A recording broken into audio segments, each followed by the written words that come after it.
must tell you, I love Juan Williams. It's just a fact.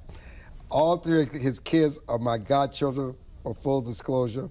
He is a good man. He is truly an historic figure, a journalist, eyes on the prize. And when you think he's done, he's back with his new book, new prize for these eyes, The Rise of America's Second Civil Rights Movement. Juan Williams, welcome to the broadcast. How many books have you written? This is my 10th, Armstrong. Wow. And what is so different about this book? Well, I think this has an important message. And so I wrote, as you just said, Eyes on the Prize, America's Civil Rights Years, 1954 to 65, about the first civil rights movement.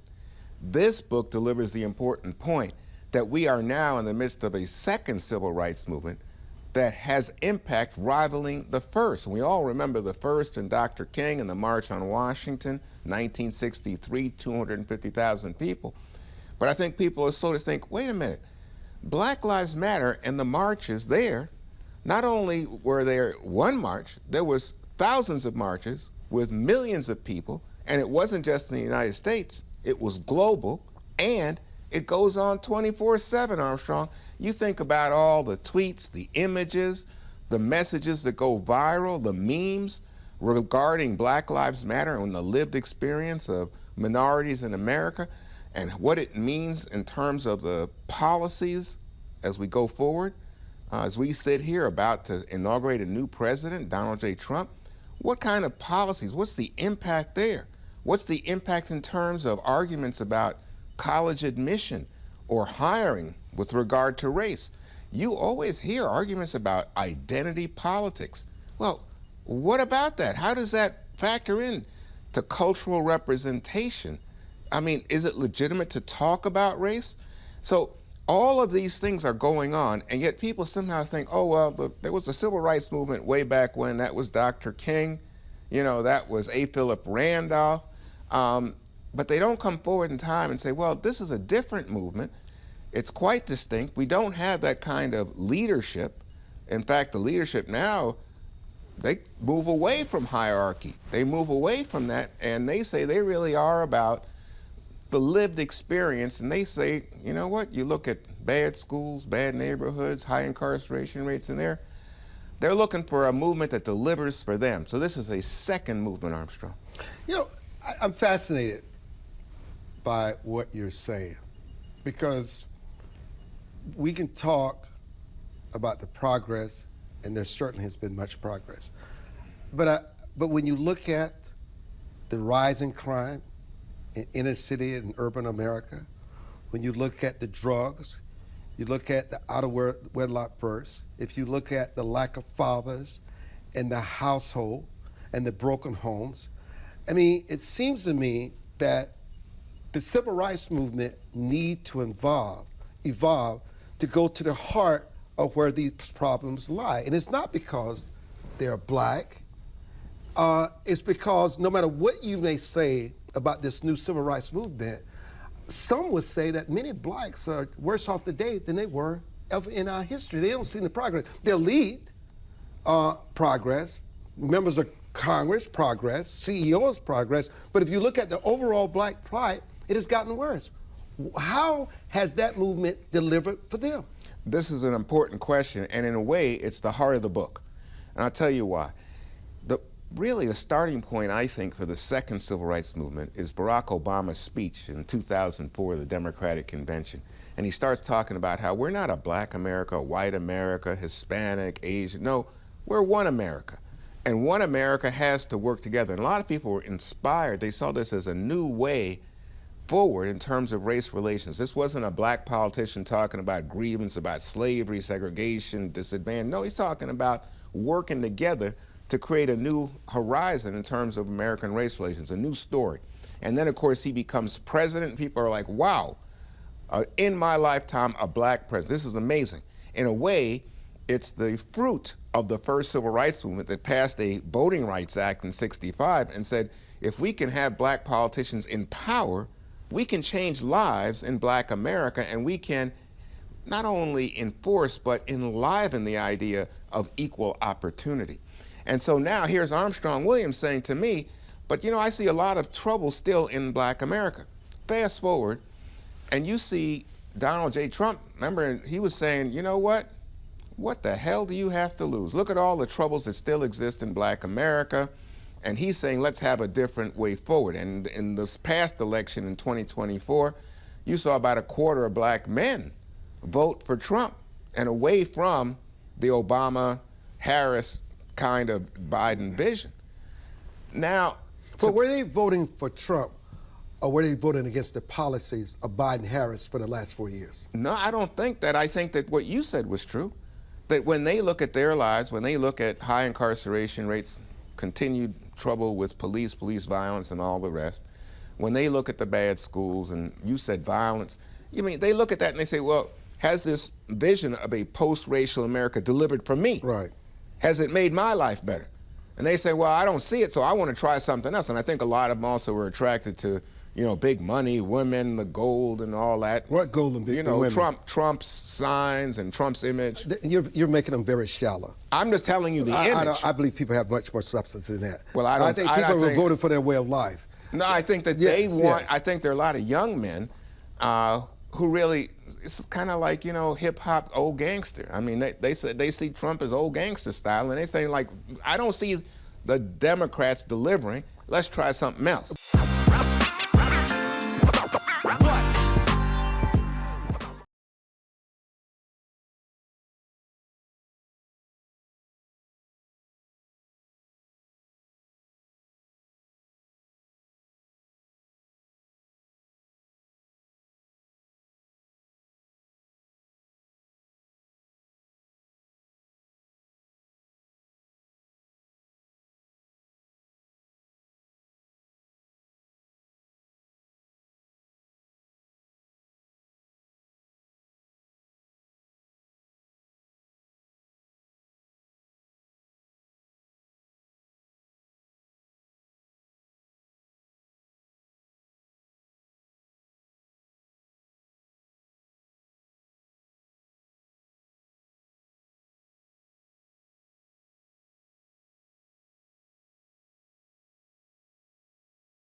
But they're not voting for Trump because they're gangsters. They're not No, voting for, let me before it's an entertainment value.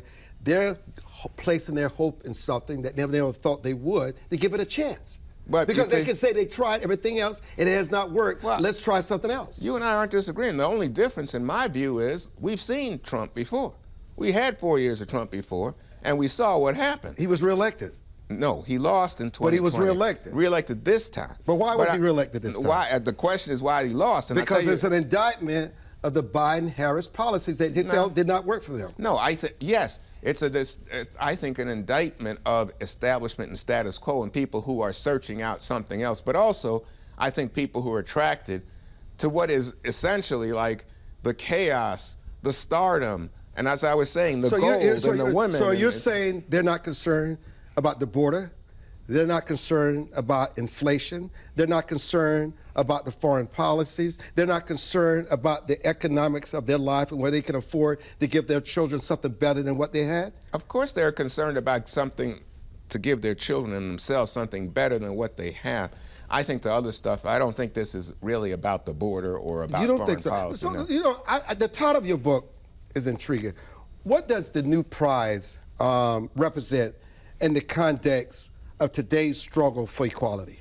Well, again, I think it's about humanity, and it's about understanding that if the first movement was about legislative victories, like the passage of the '64 Civil Rights Act, the '65 Voting Rights Act, that now people are looking beyond that. They're saying it's not just about certifying my rights as an American citizen, that I might be black, but all people are going to be protected and have their rights enforced in America. That's the first movement.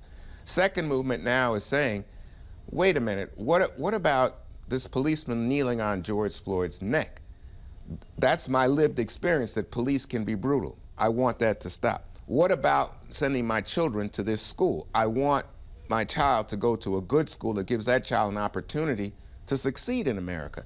What about income inequality, that if I go to a job and I see all these zillionaires and billionaires all around, but I can't struggle. I'm struggling. I can't make it right now, and I feel put upon. Let me stop you. I want equality. Let me stop you there. By the way, you know what language people attach to this? Systemic racism, income inequality, right? This is the kind of language of the second Let me movement. attach a different language to it. Okay. This is what I don't think people realize about you and your family and your children. Yes. From Antonio to Reagan to Raphael, they're some of the most successful kids in America. Yeah, all great. realize the American dream, make fabulous salaries, have families that they take care of, never had issues with the law, they contribute to society, and they work in a varied of industry. Why are your kids so different from the other kids that don't seem to find this? What do you do in your household, you and your wife, that others are not doing? Well, I think one thing is, you know, stable families are big. I mean, you give a child an opportunity, a stable platform to grow from, know that they are loved, and then you give them a good education, and you say to them, the opportunity is there, you gotta go show what you got. I think that means a lot. And so to me, it's not a mystery. You know, you were talking before when you said about ongoing problems in terms of Black America, about broken families and about kids who are just kind of lost. They don't seem to have direction, or the schooling is not very good. I think that's very real. And you've got to deal with it. And so you've got to have leadership. Now, we talked about the first civil rights movement and people like Dr. King and all that.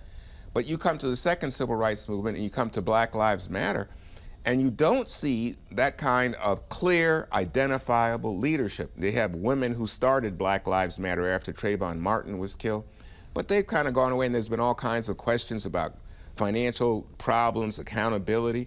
So you don't have that clear vision. I think that's why so many people don't appreciate that there is, right now, a second civil rights movement taking place in America. How do you define, Juan Williams, the modern day civil rights leaders? And in what ways do they differ from figures like a Martin Luther King, like a Ralph Bunche, or like a Frederick Douglass, and Booker T. Washington, and Rosa Parks, and Harriet Tubman of our past? Oh, I think it's a very different reality that we face here early in the 21st century.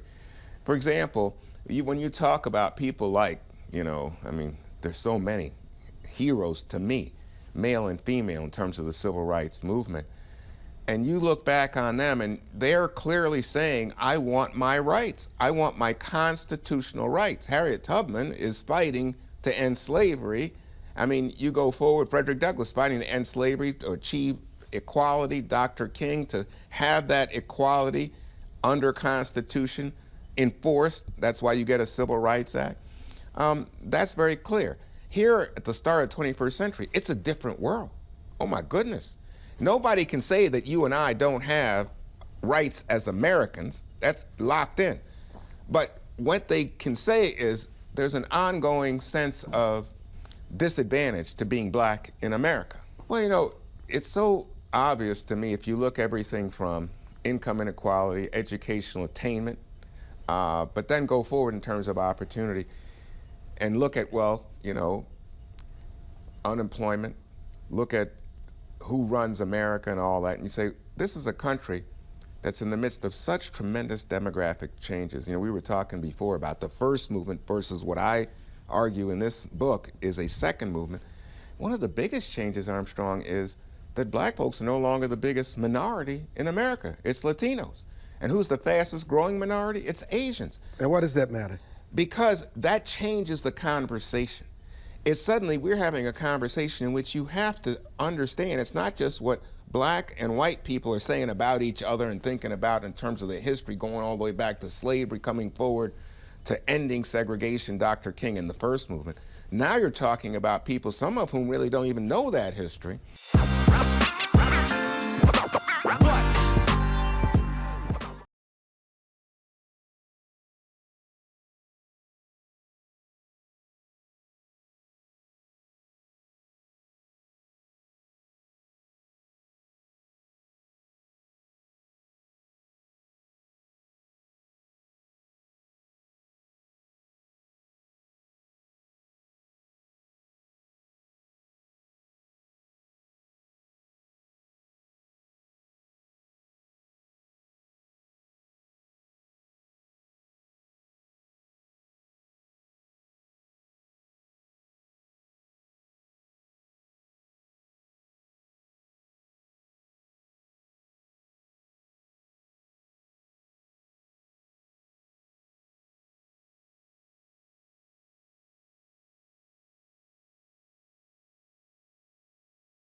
But people who are all about opportunity, achievement, immigrants come here, they want an opportunity to be American and to achieve because they see us, Americans, as really the epitome of world power. But how does the American dream discriminate? How does becoming a successful, legendary journalist like yourself, given your background, where you've come from, how does someone like a Barack Obama rise and become president of the United States, not for one term, but for 2 terms? How does someone like the entrepreneurs that have built businesses, no matter, I mean, and sometimes during the worst of times, when you think about those people I mentioned, and still what Booker T. Washington and Frederick Douglass ever built, it is the migrant song. So is it about race? Is it about choice? Is it about motivation? Is it about how you see yourself in America, that you can achieve the American dream instead of giving into negative stereotypes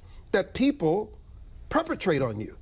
Well, you just said it, that people perpetrate on you, that there's this ongoing sense of disadvantage. You know, I'm really interested in that point of view because we have so many stars. If you look at Black America, I mean, you know, Oprah Winfrey, people like that. And you'd say that's such an extraordinary, but she's such an exception, Armstrong. But she's not the common story or Black experience. I'm going to stop you again. The reason why I use your adult children as an example, because they are far more in the majority than these select celebrities and entertainers we talk about. Right. There are kids like yours who are adults now who are demanding and conquering the marketplace and politics and every field around this country. But we rather talk about these celebrities. Listen, there are so many success stories that I know across this country who happen to be Black, not because they're Black, because of their attitude, their aptitude, their skill set, the understanding and learning, and the choices that they make, realizing that America is going to become my playground. It's all about the individual. Well, I don't think so. Not about tribalism. Tribalism. No, I wasn't talking about tribalism, but you know, this to me is another example of where people get locked into this argument about identity politics. And somehow it's like, oh, identity politics, are you talking about quotas that people have to be put in positions, and are we too racially conscious? Without saying, you know what, we have been so racially conscious in this country for so long that people were denied not only equal opportunity, in some cases they were denied their liberty. So we are coming out of a real history. And yes, my children are stunningly successful. Many children, Warren. Right. Not And many just yours. children. Many right. children. I think I'm blessed personally, but yes, we are blessed. But here's the thing, Armstrong. If just the kind of description you had about ongoing issues in Black America is very real. And those numbers, numbers are very real about incomes and about educational attainment and about people who are able to say that they are beyond middle class in this society. But it's not because they are Black. It's about the choices that parents make when it comes to parenting. It's the choices that parents make when it comes to discipline. It's the kind of choices that parents make in terms of making sure that the kid, that school educate their child, that their child does not go into a life of crime, that they're the most trustworthy apparatus in that child's life. And so parents guide their children. You are your children's role model, not some rap artist, not some... I'm glad you said that, because I think you're the role model. But I'm just telling you, the culture, and again, the culture is part of this conversation, and I think that rap stuff, I just think it's often toxic. The use of the N-word, the B-word, and calling people, and the whole attitude towards relationship. You and I agree. Stable families are just so, I mean, there's just nothing bigger for a child than a stable family. And reading books, Juan, getting away from TV and social media. Absolutely. Educating yourself. Absolutely. So, we were talking again about differences between first movement and second movement. But boy, the social media impact here is tremendous. There's no social media in that first movement. And as a result, the leadership tends to be people like a singular figure, a Dr. King, and they make statements and they're in the press. Now, everything is online or on your app or whatever, and people are following and tweeting or Xing or however you want to put it. Websites are there, and it leads to social movement that, as I said, has gone global in terms of Black Lives Matter. But it also means that it's diffuse. There's no singular, clear leadership, and the role model and all that. It's not, people have different marches under the Black Lives Matter all over. It doesn't mean that there's anybody coordinating, leading, setting an agenda for what that march is about to accomplish. This is a different time. With social media, I would also point out, there is so much corruption. You know, I mean, it's so troubling for our kids, and I think oftentimes distracting from what is real in terms of things that can be accomplished that would lift them up, that would elevate them, that would take them to a next step. Anyway, my point about this movement is that when you look at it, these are people now who are saying, we want, not only in terms of police brutality, but we want income, we want the opportunity to see that young Black men aren't disproportionately represented in jails, and we want to see that our schools, you talked about a Black parent or a Latino parent, white parent, wanting to see their kid in a good school, that those schools are good and available for parents who care.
this is what I'm talking about in New Prize for These Eyes, Armstrong, is that we are having conversations about race, but we're very reluctant to say we're having a racial conversation. I think people feel it's difficult, sometimes uncomfortable.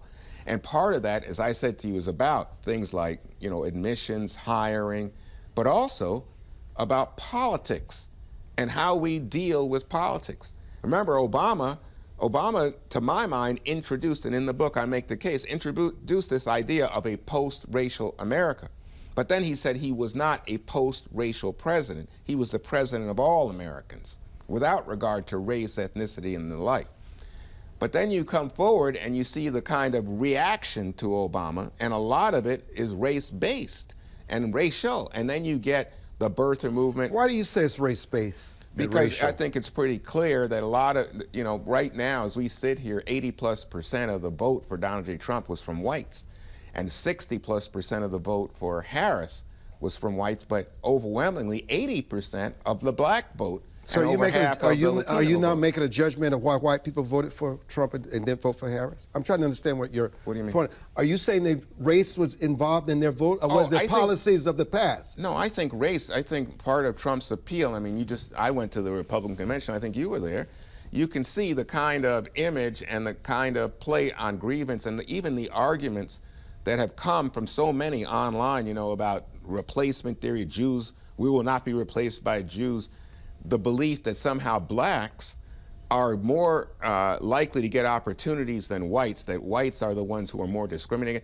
You just go and look at this. This is all part of our politics today. They want policies to work for them. I'm saying they want quality life. They want a future for their kids. They want safe neighborhoods. They don't want to live in fear. But it's so much more than race. I will tell you that I believe this. Today in America, most people could care less about race. They care about their future in America. And what I'm saying to you is we don't want to have honest conversations about race, and it opens the door to things like... You don't think I want to have an honest conversation? No, I think what you're saying to me, and you're my friend, I take you so seriously, is that individual spirit is what matters.